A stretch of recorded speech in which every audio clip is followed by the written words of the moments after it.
Hi everyone, and welcome to Horror Spectator. If you're new here, consider subscribing. We dive deep into the darkest, most chilling real-life horror stories out there. And if you're a returning viewer, I'm so glad to have you back, friend. In this video, we've got 7 brand new stories. Ones that have never been shared here on the channel before. I'm so excited to finally bring you this special episode on one of my favorite nights of the entire year, Halloween. Tonight isn't just about candy and costumes. It's about the things that hide in the dark when no one's around. Hope you have a terrifying night, and an even harder time sleeping after. Now, dim the lights, get comfortable, and let's head back into the mountains. And remember, viewer discretion is advised.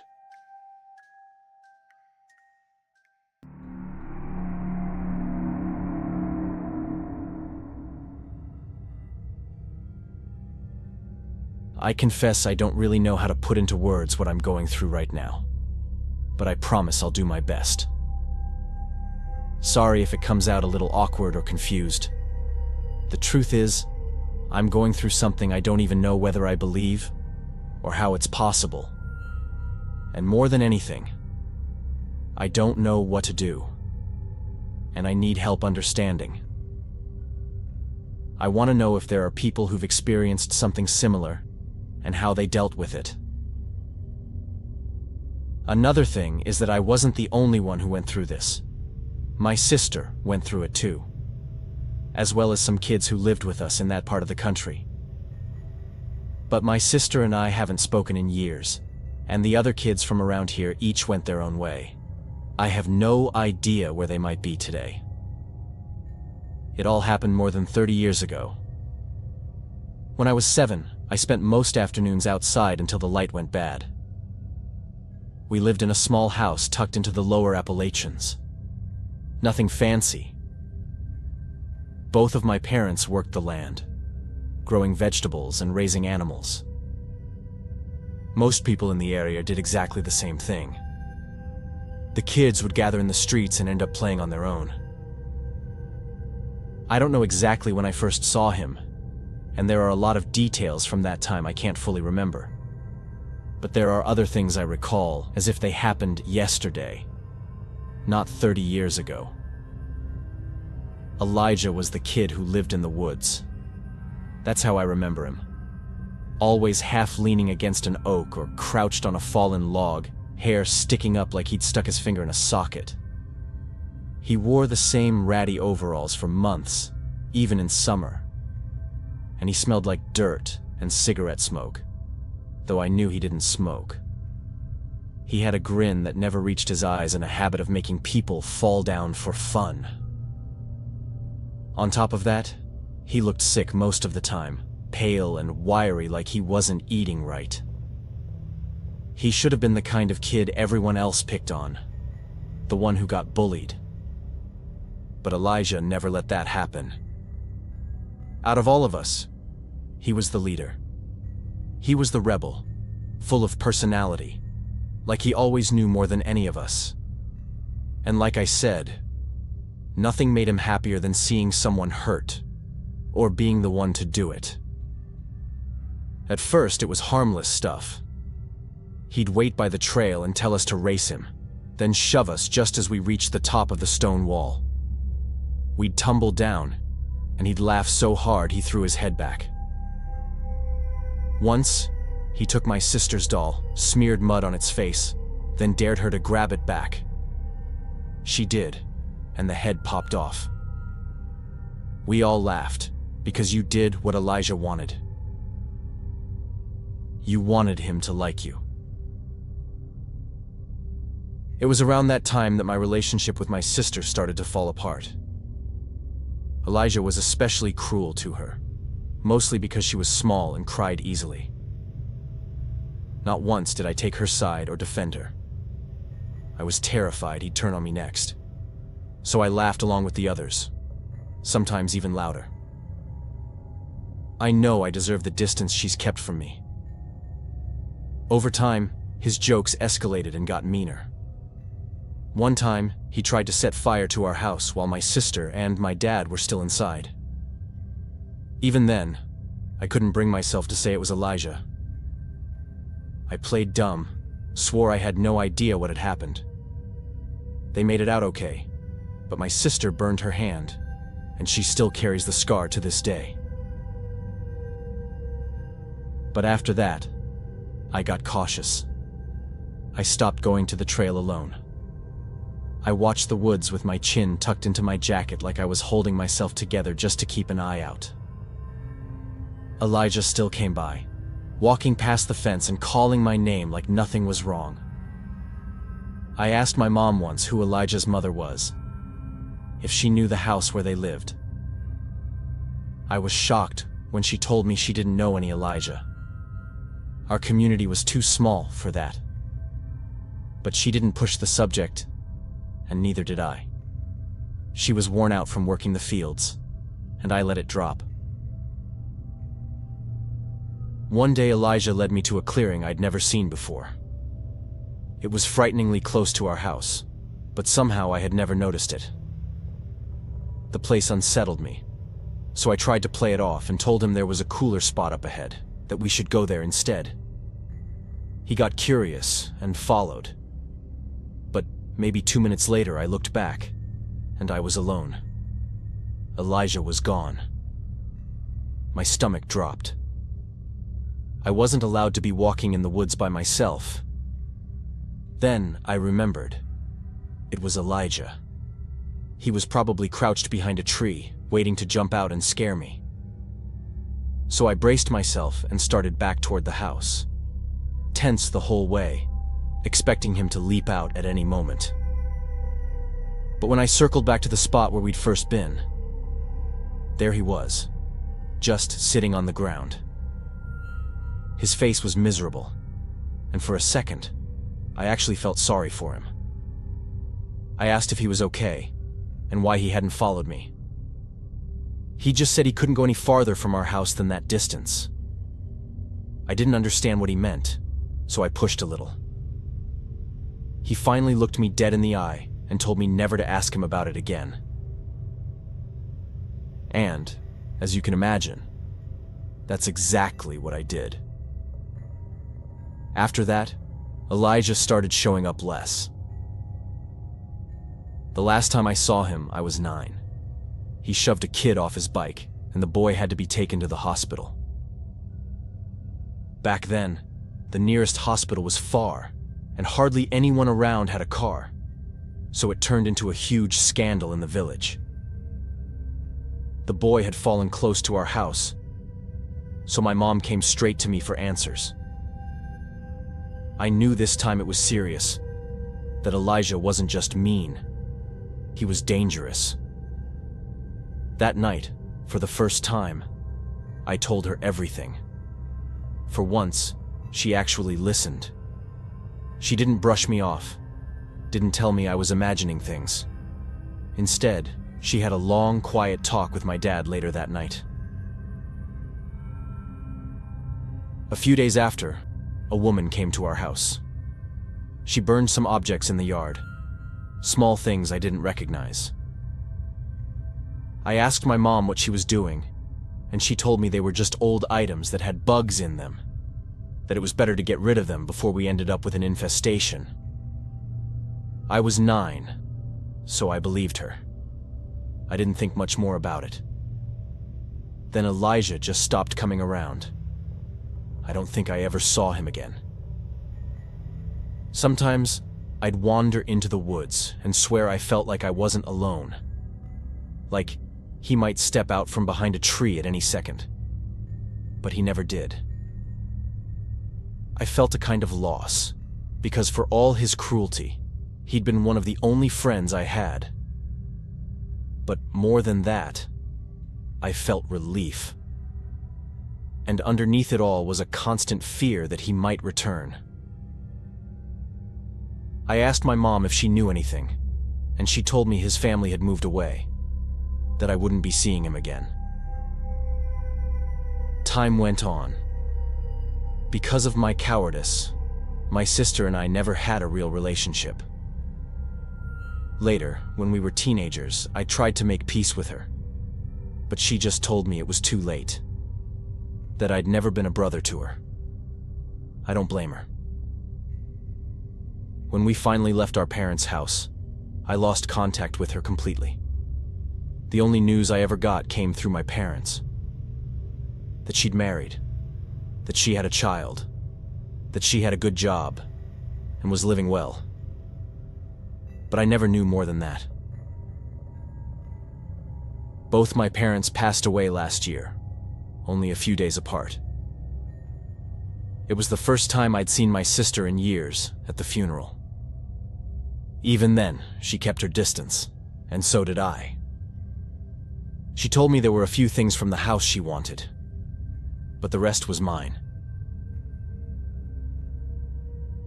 For almost a year, I didn't step foot in that house. Then, 2 months ago, I decided it was time to start cleaning it out, preparing to sell it. I had no idea how many boxes were in the basement. I thought it'd be quick work, but it's been dragging on. And I'm only telling you all this now because 3 days ago I found a box filled with photographs of people I didn't recognize. At first I assumed they were distant relatives, but then I realized they were the previous owners of the property, before my parents bought it. I never knew much about the story, only that my parents had gotten the land for next to nothing, because nobody else wanted it. There were even people in the village who wouldn't come to our house when I was a kid. My mom always brushed it off as old superstition. But then, buried among those photographs, I saw him.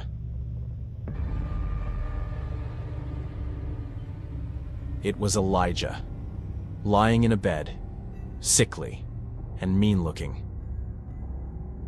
Exactly as I remembered him. I couldn't understand why we would have a photo of Elijah in our house. So I started digging through old property records. And that's when I found out the truth. Elijah had lived in that house before my parents bought it. Worse, he died there, in a fire. He'd been a sick child, kept inside most of the time. One day the fire started, and he never made it out. I've spent the last 3 days in shock. I don't know what to think. I called my sister and told her everything. She listened quietly, then said she'd been through enough and refused to put herself through that again. She didn't want to hear any more about it, and she told me not to call her again. I honestly don't know what to believe or what to do. I've reached out to a university professor who specializes in the modern history of this region, hoping he can shed some light. But right now, I'm just lost.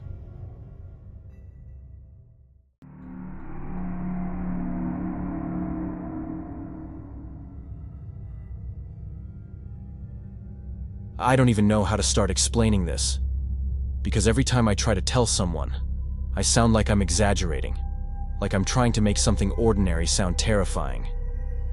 But that's not what this is. My wife and I live in a small cabin in the Appalachian mountains of West Virginia, surrounded by thick woods that seem to breathe at night. I promise I'm not exaggerating. These forests are truly alive, and anyone who spends a little time here, or who can notice small details, knows what I mean. It's the kind of place that feels cut off from everything, quiet in a way that makes you notice every sound, every shift in the air. Not that the whole area where we live is like this. There's a small village nearby with the essentials for people to live comfortably.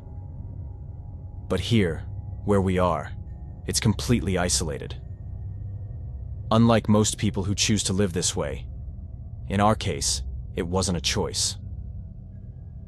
A year after my wife and I got married, I was diagnosed with leukemia. And since then, we've lost almost everything. My wife had a good job, and we were able to save a little. but with treatments and appointments, we were practically driven to poverty. Living here was the only solution to not end up living under a bridge. Still, even though we both live difficult lives, my wife has this gift for making everything better, finding every positive point and pulling it to the maximum. And honestly, she's pulled me out of depression more than once. So, even though living so isolated wasn't really a choice, it wasn't absolutely terrible, and we did our best to make it work. We were even finding a bit of happiness. But about a month ago, everything changed. Since September 17th of this year, everything we'd been working towards started to fall apart. That was the first night we heard it.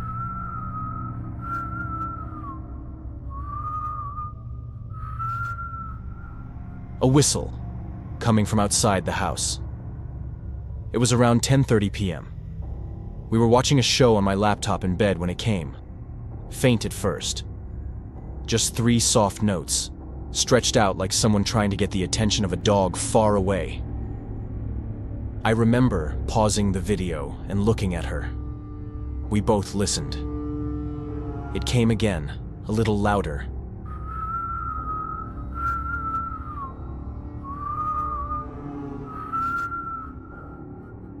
The same slow whistle, like a tune that had been stripped of rhythm.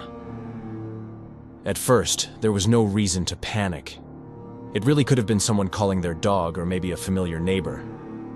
It was strange because of how isolated we are. But it wasn't impossible that someone might be walking through the forest. The strangest part was that it was nighttime, and locals almost never go into the woods after dark. Still, I got up and checked the porch, the yard, even went to the tree line with my flashlight. I wouldn't go any further than that. But I didn't hear anything else, didn't see any movement, so I went back to bed. The next night, it came again. And by the end of that week, the whistle was constant. Not all day, but every night, without fail. It always started around the same time and lasted for hours. Sometimes it would drift closer, almost like whoever was doing it knew exactly where our bedroom was, as if they were right outside the window, even though our bedroom window is on the 2nd floor and there's no balcony. I tried convincing myself it was a prank, that maybe some local kid had found a way to mess with us. It was definitely persistent. But in my head, it had to be someone messing around. I even joked about it at first, though I could tell my wife wasn't amused. She's always been more sensitive to the forest, sometimes noticing an animal before I do, or sensing when the weather was about to change. Small details that might seem insignificant, but have always shown me she has much better intuition than I do, and that I should listen when she talks about the woods. As the nights went on, the whistle started to get under her skin. In a way I didn't want to admit, it was getting under mine too. There was something about it that didn't sound random. It wasn't just noise.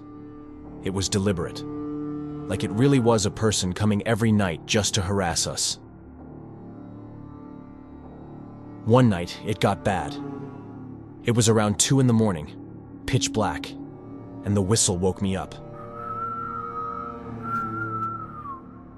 This time, it wasn't coming from outside the house. It was inside. At least that's what my brain told me. It was so close it felt like it was in the same room. I sat up and held my breath. The sound came again. Clear and sharp from the direction of the closet. My wife whispered my name, asking if I heard it. Her voice was trembling. I didn't even answer. Just grabbed her hand and stared at the closet door, waiting for it to happen again. It did. 3 long, slow notes.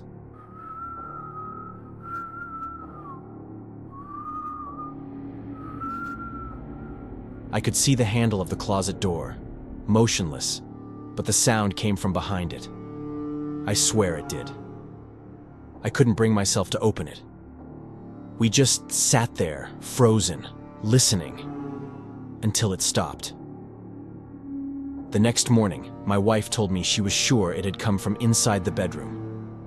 She said it with such conviction that for the first time, I didn't even try to rationalize it. I just nodded. From that point on, things got worse. The whistle came earlier and louder, sometimes from behind the house, sometimes right by the porch steps.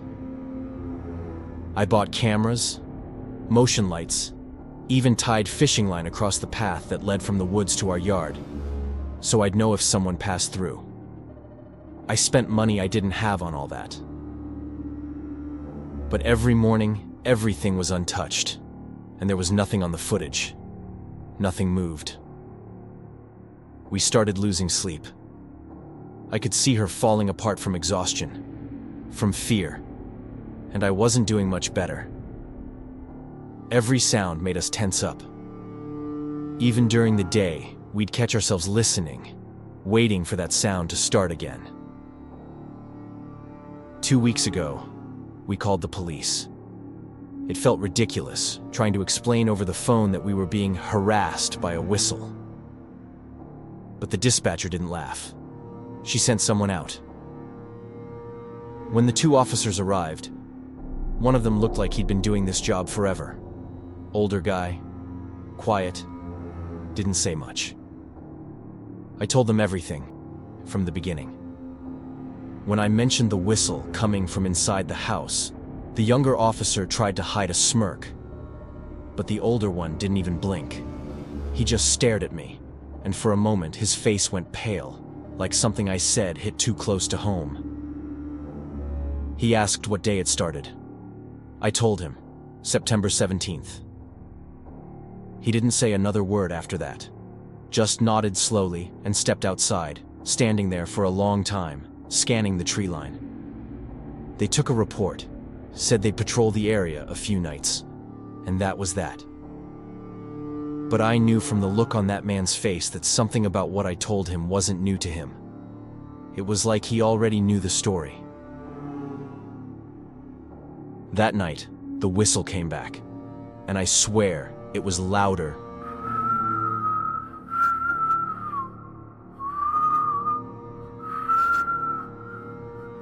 I sat on the edge of the bed, gun in hand, listening. My wife was buried under the covers, barely breathing. I feel like what's happening isn't just affecting her mentally, it's affecting her physically, like it's draining her energy. It's more than just emotional exhaustion. But when I ask if she's okay, she forces a smile and says she is. But I can feel the tension in her body, the silent panic. The whistle came from the porch this time, slow and mocking. And then it stopped. Silence for maybe 30 seconds. Then it started again, from the back of the house. It was moving. I went to the window, but didn't see anything. Just the faint reflection of my own face, pale and sleepless. I stayed there for hours, until the sky turned gray. At some point, I looked out the window again. And that was the first time I actually saw something. And honestly, I wish I hadn't. It was this dark shape, like the shadow of a person, but moving, alive somehow. There was no light behind it, no reason for there to be a shadow at all, yet it was there. Then what looked like its head turned, and even though it didn't have eyes, I knew, without a doubt, it was looking right at me. I stumbled back, tripped over the rug, and hit the floor hard. My wife asked what happened, if I was okay. All I managed to say was that I got spooked, that I thought I saw something, but must have been wrong. I had to be wrong. Because if I told her what I really saw, it would have made it real. Since then, I've stopped trying to prove anything. I turned off the cameras. I don't check the yard anymore. I just stay inside, waiting for the sound to come again, because it always does. Every single night. I've started to think that maybe it's not someone trying to scare us. Maybe it's not someone at all. Because I don't even understand what it could be. All I know is that the whistle hasn't stopped since that first night. I feel like it's going to get worse. And I'm especially afraid of Halloween night. Before all this, I didn't believe in anything. But now I feel like those stories about the veil between our world and the other getting thinner might have some truth to them. My grandmother used to tell me stories when I was a kid. What used to be just stories now echo in my skull like a bad omen. We're both desperate and don't know what to do.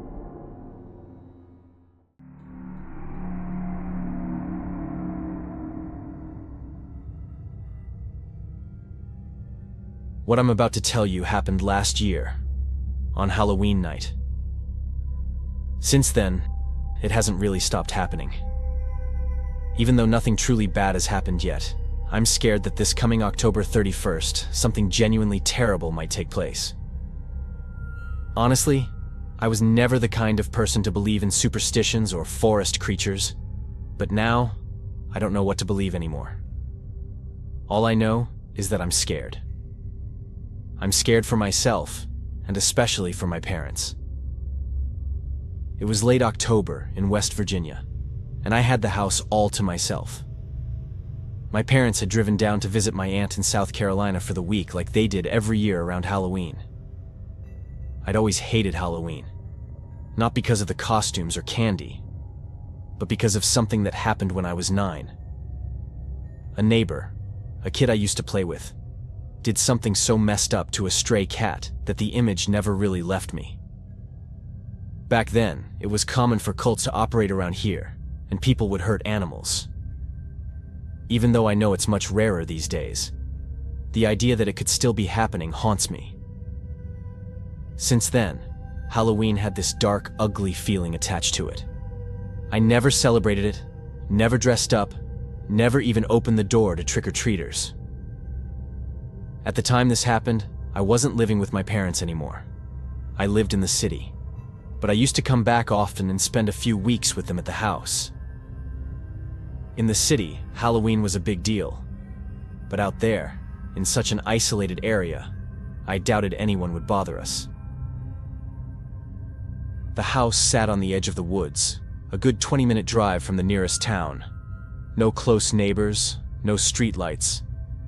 Just an old 2-story house surrounded by a tree line that always looked like it was hiding something.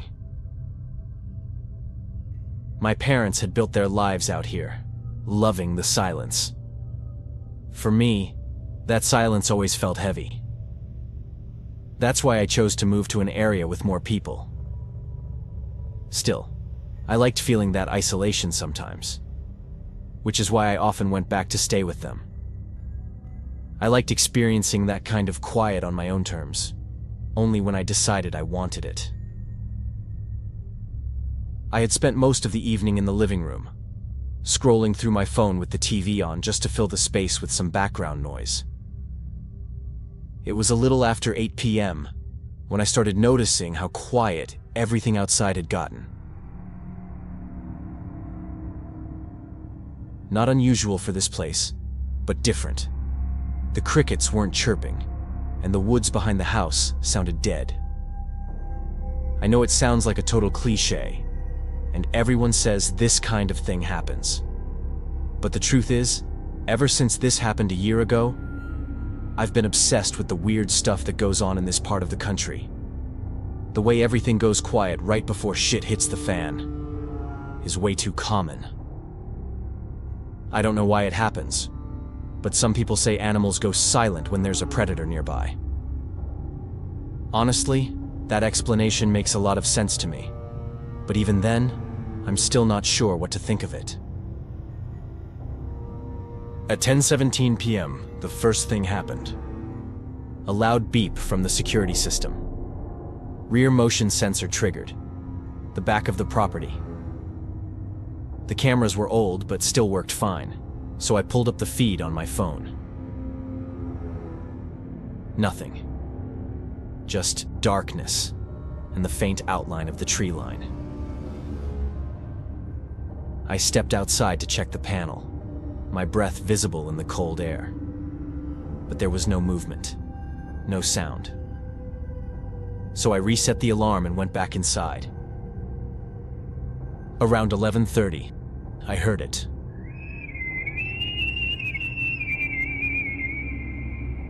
A high-pitched whistle coming from somewhere near the trees.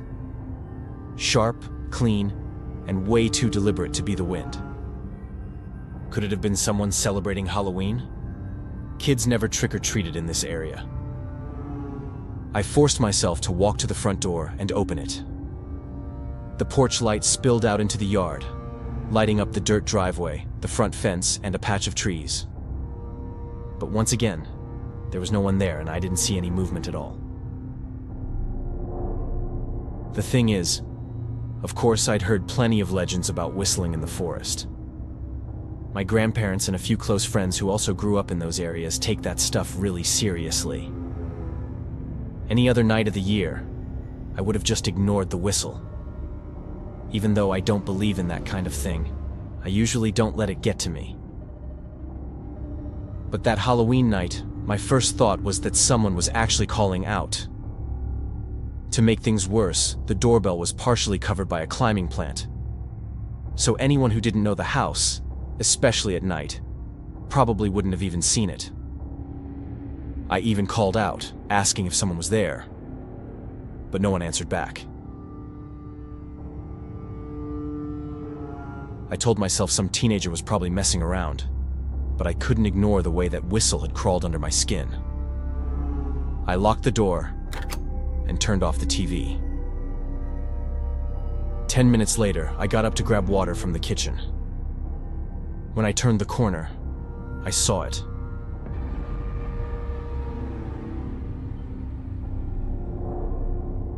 A tall, thin figure standing just outside the sliding glass door that led to the backyard.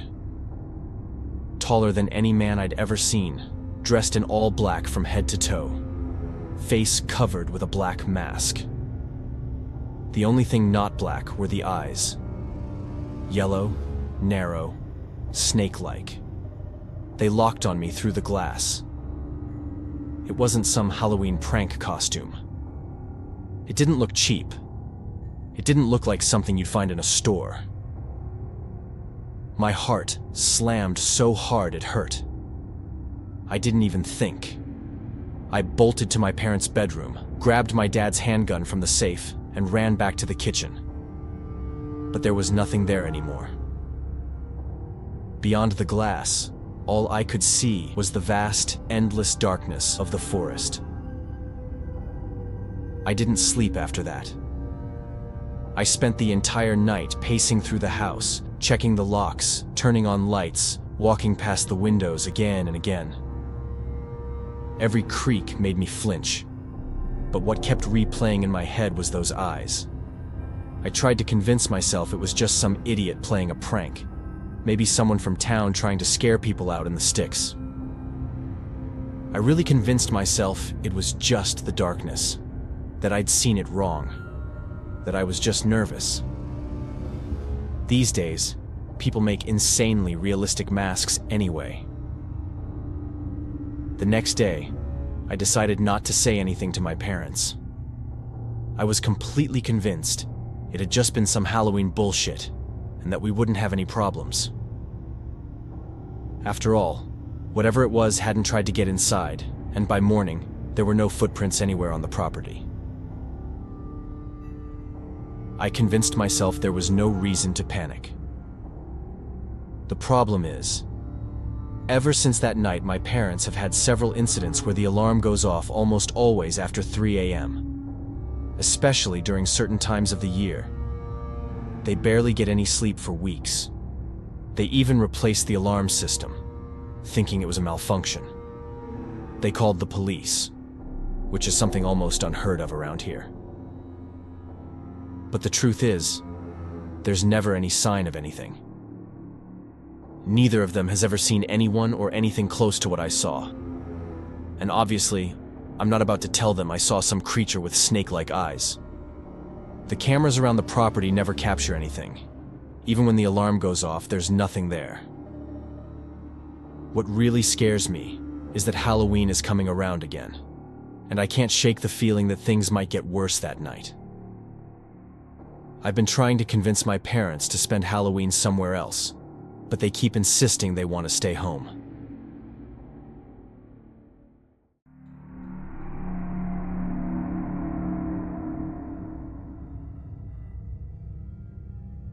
I've always had this one ritual. Every Halloween I go out into the mountains, pack minimal gear, hike up to some remote spot, and spend the night alone. No phone bars, no other campers. Just me, the forest, the lookout cabin or tower I pick, and whatever the night brings. It started off as a way to face fear, to get comfortable being vulnerable. I've done it a few times. Each time there've been odd little things. Creaks, weird shadows, nights where the wind seems to know your name. But I've never been genuinely rattled. Until this year. To be honest, I don't even know what year this whole tradition of mine started. But I think I first heard about it at some random dinner with friends. Someone there was telling the story about how they had a kind of crazy friend who did it. I thought it was weird at the time too. But as I was driving home after that dinner, the idea kept buzzing in my head. And somehow I got obsessed with trying it myself. The first time was absolutely terrifying, but there was something beautiful in that fear I felt. And since that first experience, I gotta say, I've been hooked. I know it probably sounds kinda messed up to most of you, but hey, it makes me happy. We all do what we need to do to stay afloat in a world that sometimes feels like it's about to collapse on top of us. So, yeah. Even though some weird stuff has happened before, nothing like what went down the last time I did it. Last Halloween, almost a year ago, I chose a spot I'd heard about but never used before. A firewatch tower perched high up on a ridge in the southern Appalachians. One of those old cabins, or towers, built for forest fire lookouts back in the mid-20th century. The hike up in the late afternoon was crisp, leaves turning, air a little sharp. Typical for that time of year. I got there just before sunset, climbed the last rough switchbacks, dropped my pack, and got everything set up. The lookout had glass windows all around, panoramic views, also pretty typical for most of these places.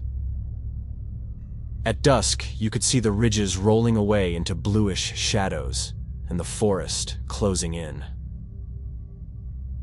I set up my sleeping bag in the small wood floor cabin that's connected to the tower structure, gathered some dry wood, started a fire in the metal ring outside, and cooked dinner on my little camp stove. I've always loved watching fire, especially the way it throws shadows around everything near it. I felt confident. I'd done this before. I knew the risks, and I felt ready. One thing I should probably say, I'm not someone who really believes in the supernatural. I mean, sure, I think there are things out there we don't understand, and maybe don't want to understand. But I don't buy into most of the legends and stories floating around about these mountains. I like reading about them, and I like trying to figure out if there's any truth to them. But I'm not someone who genuinely believes the stuff I'm reading. So, after dinner, I went back inside the lookout to grab some papers I'd printed and brought with me, and I started reading. A week or two before leaving, I'd done a bit of digging into local lore. I found this legend about the so-called Black Dog. According to Appalachian folklore, there's this big black dog, ghostly, kinda spectral, that shows up mostly at night on ridgelines and forest roads, often as an omen of misfortune or just a warning. Again, I didn't believe much of it, especially since everyone who claimed to have seen it told a different version, some of them wildly different. Still, I wanted to know more about the legend, and what better night than Halloween?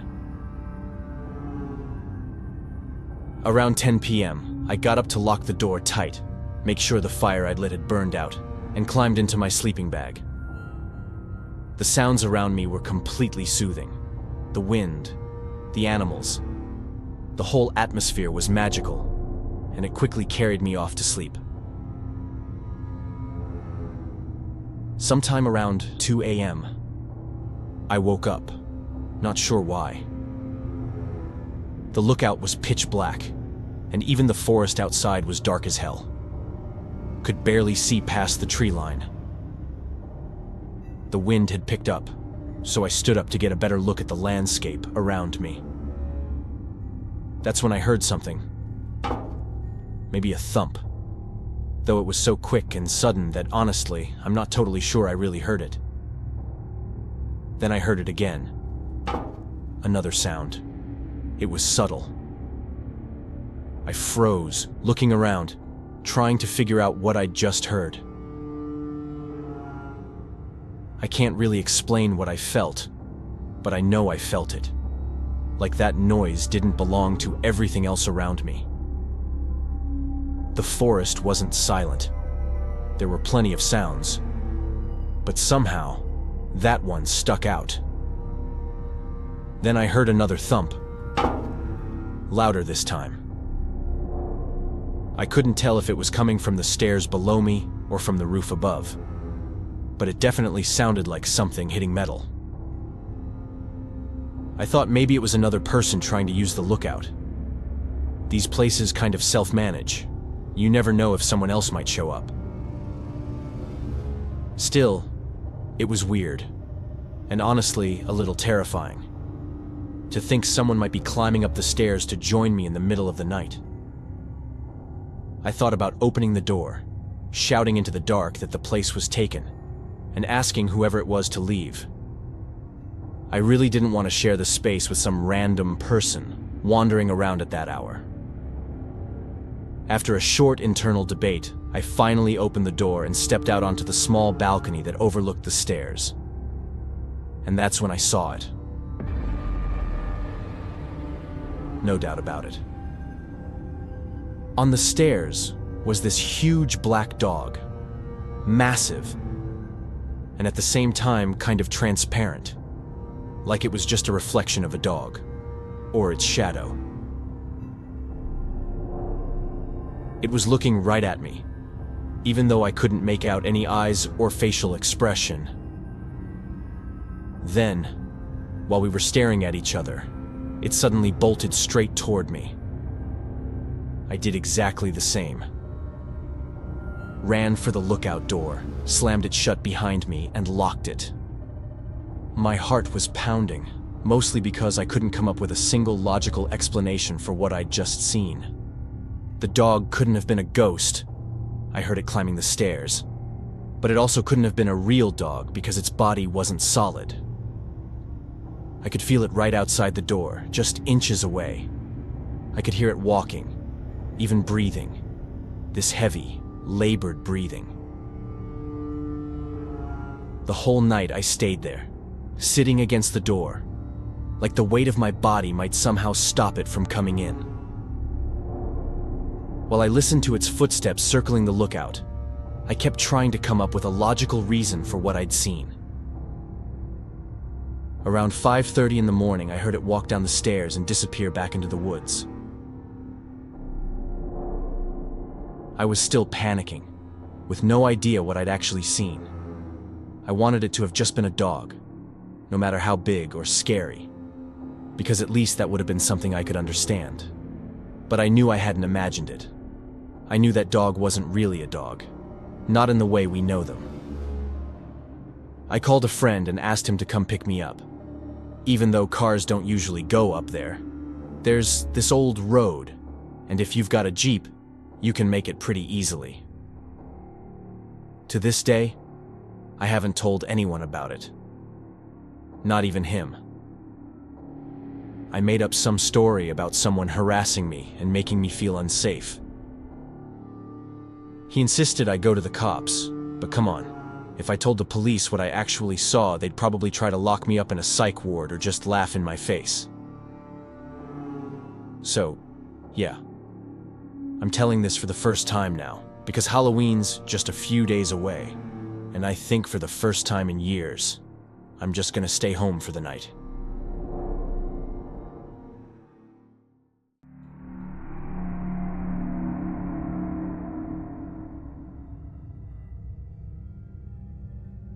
I have spent most of my life trying not to remember the autumn of 2001. Yet every October the air turns sharp and smells faintly of iron and smoke. And I find myself pulled back to that small cabin my family used to visit in the high folds of the Appalachian mountains. A place that once seemed like a refuge, and now feels like a wound carved into the land itself, refusing to close. No matter how much therapy I do, no matter how many times I talk or write about it, it seems that no matter what I do, I can't close the wound. And I'm destined to die with this pain in my chest. I wish reality weren't like this, but it is. And maybe part of the healing process is learning to live with the pain. I don't even know anymore. My father had built that cabin years before I was born, believing that the solitude of the mountain would keep the world at bay, that the forest would cleanse us of everything artificial and cruel. But perhaps there are places that were never meant to hold families, places that feed on silence and memory. And our mistake was thinking that nature was ever gentle with those who lingered too long under its shadow. We would always go in mid-October when the leaves had begun their slow transformation into rust and gold, and the air carried that quiet hum that only dying things seem to know.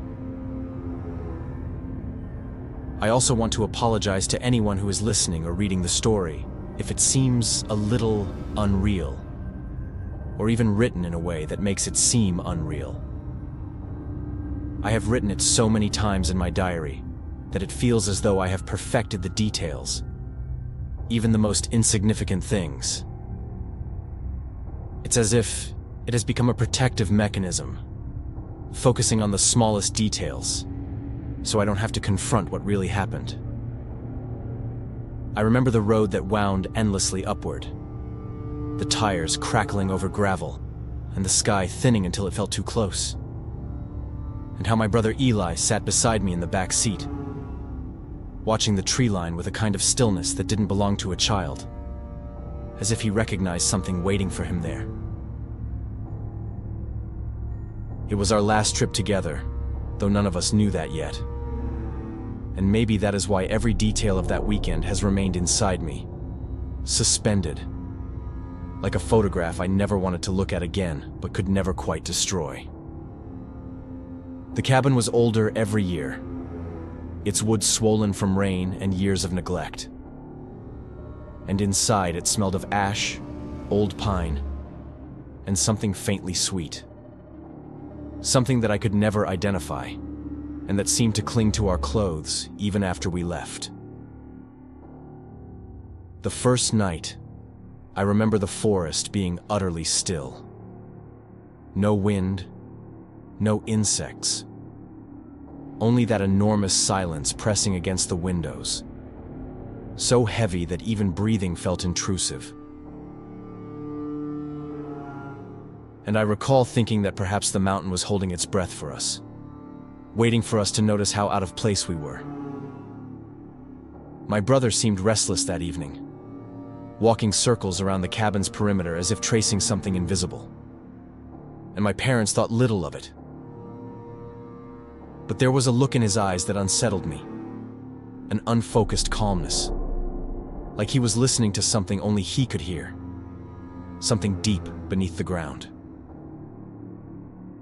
That night I read him 3 stories to calm him, but they were old tales. stories about the mountains. And in a way, I think they did calm him. Yet they left me in an even greater heap of nerves. I think I knew that something was about to happen. The following day passed in that hazy rhythm of family ritual. The smell of smoke, the slow preparation of meals, my father chopping wood, my mother whistling softly as she went about the day's chores.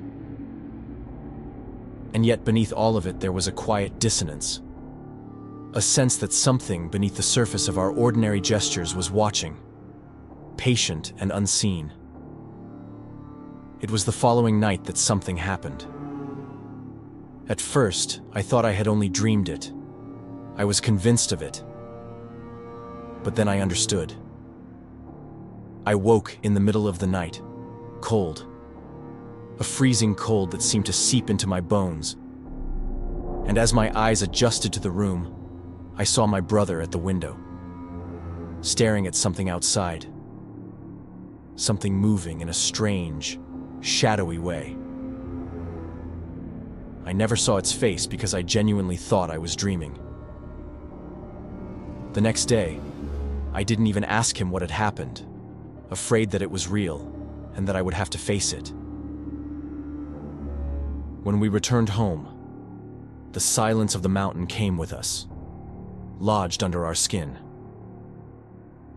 Eli changed first. He began waking in the night, standing by the window for hours, his breath fogging the glass, staring toward the north, as if the mountains had followed him there. He became thinner, paler, and there was something about his stillness that unnerved me.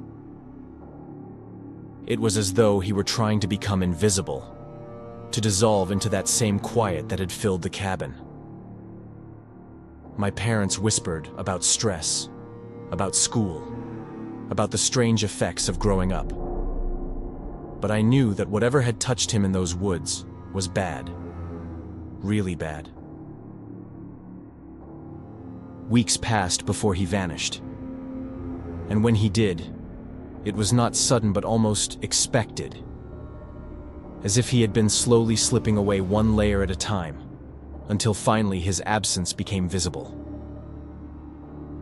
My parents found the front door open at dawn, a trail of small footprints leading down the hill toward the river.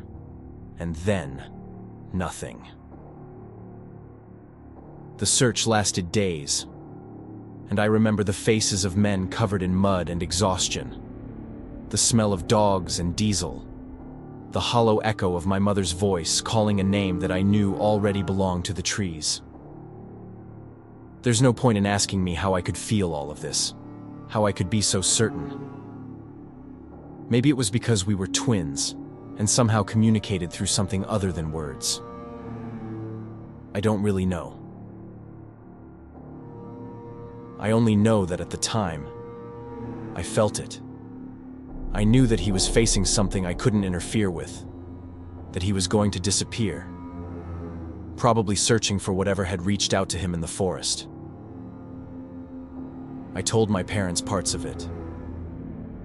My father almost hit me, accusing me of trying to use my brother's misfortune to get their attention. But my mother knew that what I said was true. Neither she, nor I, nor Eli himself ever set foot on that cabin floor again. She never allowed it. When they finally found him, it was 6 days later and 20 miles from home, sitting by a creek, barefoot, his clothes dry and his expression calm, as if nothing had happened, as if he had simply gone for a walk through the woods and returned from some place that language could not reach. He was never the same after that, though the doctors said he was unharmed, and for a while we tried to pretend that we could still live as before. But there are certain silences that grow like mold through a family. Certain glances that begin to mean things no one will admit aloud. At this moment, he is confined to a psychiatric hospital. They call him insane, a danger to us. But I know he is not insane. He simply saw something that none of us are capable of understanding.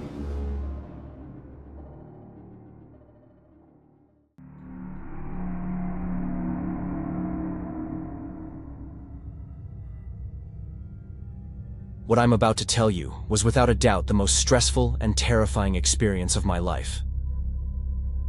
My husband and I live in West Virginia, and we own 2 houses.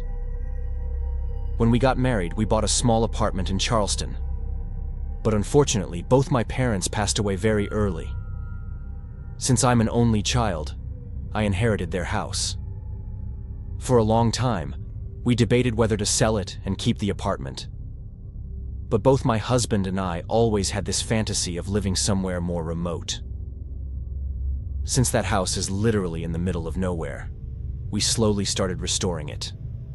And now we spend long periods of time living there. When I say the house is completely isolated, I don't mean it's off the grid. We have 2 neighbors, each about a 3-minute drive away. Still, they're also isolated. Nothing particularly strange had ever happened there. Once, our neighbor behaved a little odd, and when we later asked if she was okay, she said she didn't remember any of it. Aside from that, everything had been normal. Maybe the reason nothing weird had ever happened is because both my husband and I are extremely respectful of the woods around us. We know perfectly well that we are the intruders, that the forest is sacred and home to creatures far older than us. So we never go out after dark, and never do anything that could be considered disrespectful. I had also never stayed there alone, until about 2 weeks ago. There had been a small storm, and it was enough for my husband to get called in for work. He's a lineman, so he's often called out on short notice. At first, I thought about going back to our place in Charleston, but the job was supposed to be quick, only a couple of days, and I already felt comfortable enough in that house to stay alone. So that's what I did. The first day was normal. I'll admit I was a little tense. The house is way too big for one person, and the woods at night can feel pretty oppressive. I avoided the windows at all costs and tried to distract myself. Watched a movie, read a book, played some music. Then around 3 in the morning, I woke up with the feeling that my husband was calling me. I've always been a heavy sleeper. Someone calling my name doesn't usually wake me.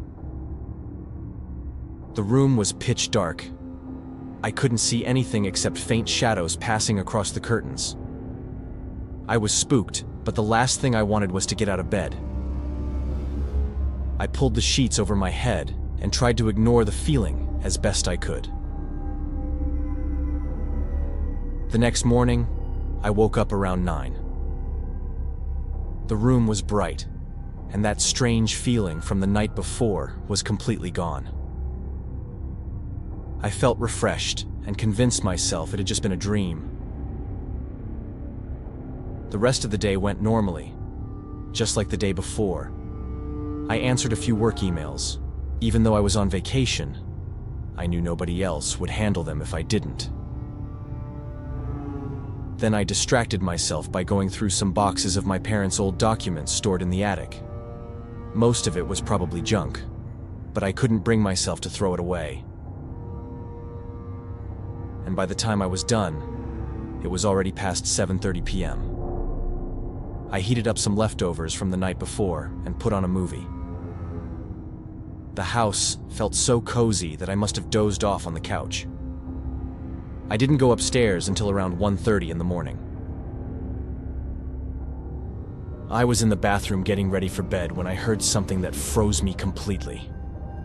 My husband's voice calling me. That was impossible. He wasn't supposed to be back until the next night. If he had come home early, he would have told me. Besides, he had a key. He could have just walked in. I went to the bedroom window and saw him. There was no doubt. It was him. I opened the window and asked what was going on. and he just kept asking me to let him in. It was his voice, but the way he said it, it wasn't him.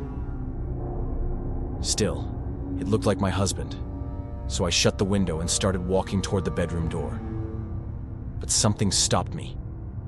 Something wasn't right. I don't know if it was instinct, but I walked back to the window and peeked out without him noticing. That's when I saw his expression, one I'd never seen before. His head kept twitching to the right, over and over, maybe 3 times, before he seemed to grow impatient and look straight toward me. My whole body went cold. I knew right then that wasn't my husband. But how could it not be? The face was the same. The voice was the same. I sat down on the floor, heart racing, trying to make sense of what was happening. It took me several minutes to calm down enough to call my husband. I didn't think he'd answer. He often doesn't have cell service where he works. But he picked up. I asked where he was and if everything was okay. His answer made my stomach drop. He was still at work.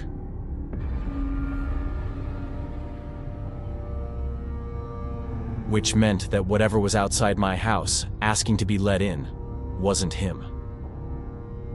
I tried to keep my voice steady so I wouldn't worry him. I made up a story about having a weird feeling and just wanting to check on him.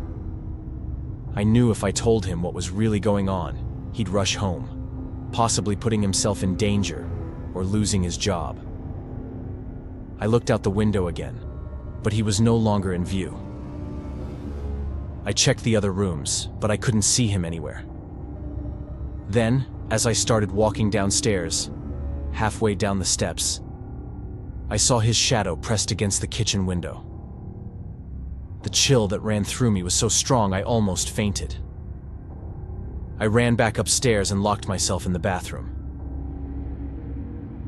For the rest of the night, I kept hearing him, or it, asking to be let in, begging. I couldn't understand what was happening, but I thanked God I hadn't opened the door. When morning finally came, I got up from the bathroom floor and looked out the window. No one was there. The woods were calm and beautiful again, as if nothing had happened.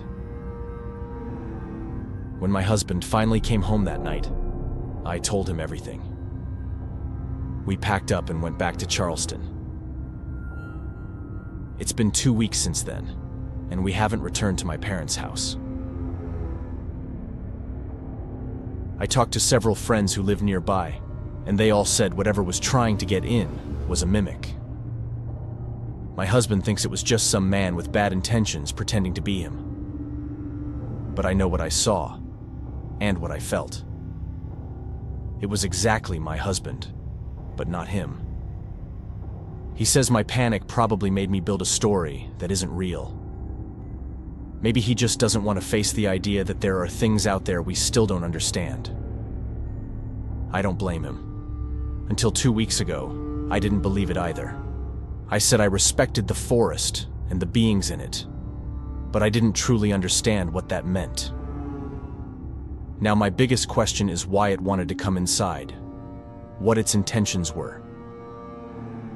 Some people told me those things are harmless. Others said never to answer or open the door. I don't know what to believe, but I do know one thing.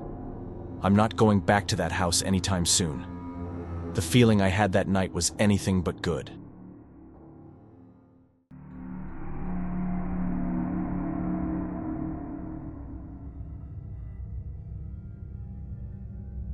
I've always thought there's a difference between getting lost and being misplaced. When you're lost, you know it, and some part of you keeps searching for a way back. But when you're misplaced, you don't even realize it until everything familiar has already dissolved. Until the world around you has rearranged itself into something that looks like the place you started, but feels entirely different. That's what the mountains did to me, or maybe to us. I'm still not sure which. All I know is that somewhere around the 5th mile of that second day, the trail we were following stopped feeling like a path and started feeling like a trick. I know the way I'm starting this story might sound a bit strange, and I'm sorry for that. First, because that's honestly how I felt, and it's the best way I can describe it to you.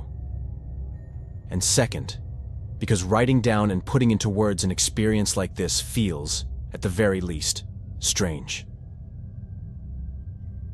There were only 2 of us, me and Rachel. We'd planned the trip months before, just a long weekend hiking along the southern stretch of the Appalachians. Somewhere quiet, off-season enough that we wouldn't run into the usual tourists with GoPros and hammocks. I don't mean this in a negative way. I have nothing against them. I just prefer not to appear in other people's videos or background shots. I'd been burned out from work. She just ended a relationship that had taken too much from her, and the whole idea was to disconnect, to breathe air that hadn't touched concrete in a while. We packed light, stuck to the essentials, and agreed not to talk about anything heavier than weather for at least 2 days. The first day went smooth, with a cold morning, dry leaves underfoot, the kind of crisp air that wakes you up better than coffee. The trail wound through ridges that caught the sun in broken slants, lighting up patches of moss like glass. We hiked until our legs ached, found a flat spot near a stream, and set up camp. It was quiet in the good way. No traffic, no hum of power lines, just wind and the faint rush of water. That night we made instant noodles, drank half a flask of whiskey, and fell asleep to the sound of the stream like it was a lullaby we'd forgotten existed. It was the next afternoon when things shifted. Not in any obvious way, just small details. Small enough that they only bothered me once I started connecting them. The air felt thicker. The trees looked different, taller, though I couldn't have said why. Rachel said I was just tired, that my brain was making patterns out of nothing, and she was probably right. But as the day went on, I started to notice something else. The silence. The woods were supposed to be full of life. Birds, insects, the occasional rustle of something small. But by evening, the sound had drained away like someone had turned down a volume knob I didn't know existed. When we stopped to make camp again, I couldn't shake this sense that the place didn't want us there. A low hum in the back of my mind that wouldn't quiet down. Rachel laughed it off when I told her. "It's the woods," she said. "They're just playing tricks on you." But the way she said it sounded forced, like she was trying to convince herself too. We fell asleep early, both of us pretending everything was fine. Somewhere deep in the night, I woke up. No noise, no movement, just a feeling, like I'd been nudged awake by something. I lay there for a long time, eyes open, waiting for a sound that never came. And then I noticed the light. A pale, dim glow filtering through the tent fabric from outside. Steady and colorless. Not fire, not moonlight. I remember holding my breath, counting heartbeats, and then unzipping the tent just enough to see. There was nothing.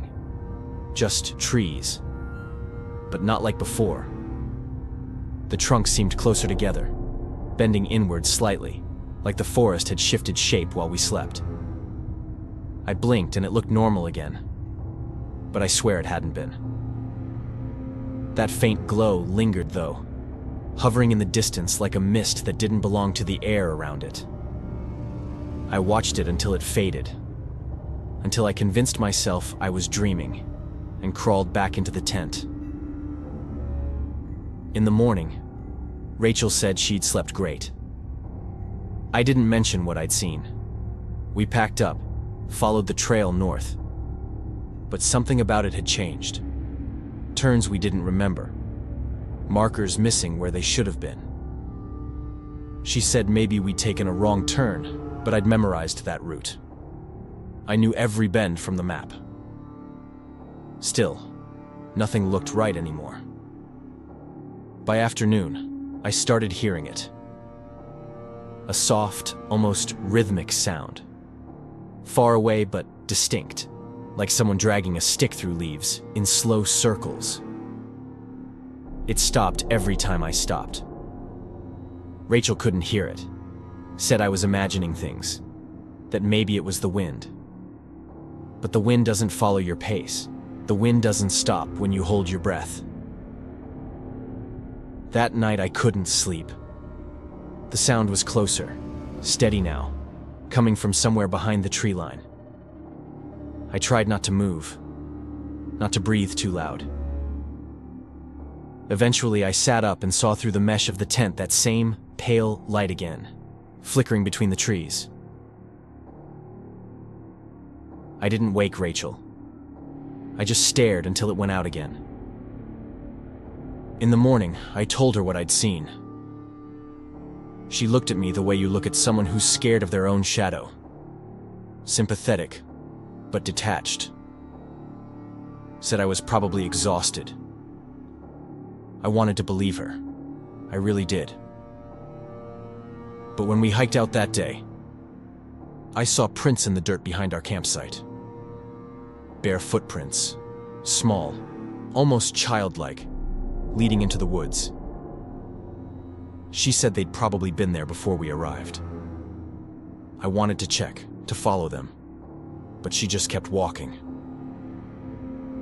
We made it back to the trailhead the next evening, dirty, tired, barely speaking. Rachel drove us home in silence, hands gripping the wheel tight enough to turn her knuckles white. She didn't bring up what happened, and I didn't either. When I finally did, she laughed like it was a bad memory she'd already outgrown. Said it must have been the altitude, or the light, or my mind playing tricks. Maybe she's right. Maybe the mountains just got under my skin in a way they didn't get under hers. But sometimes, when I close my eyes, I see that pale light again, hovering in the dark, patient and quiet, like it's waiting for me to admit it was real. And the worst part is, I think it was.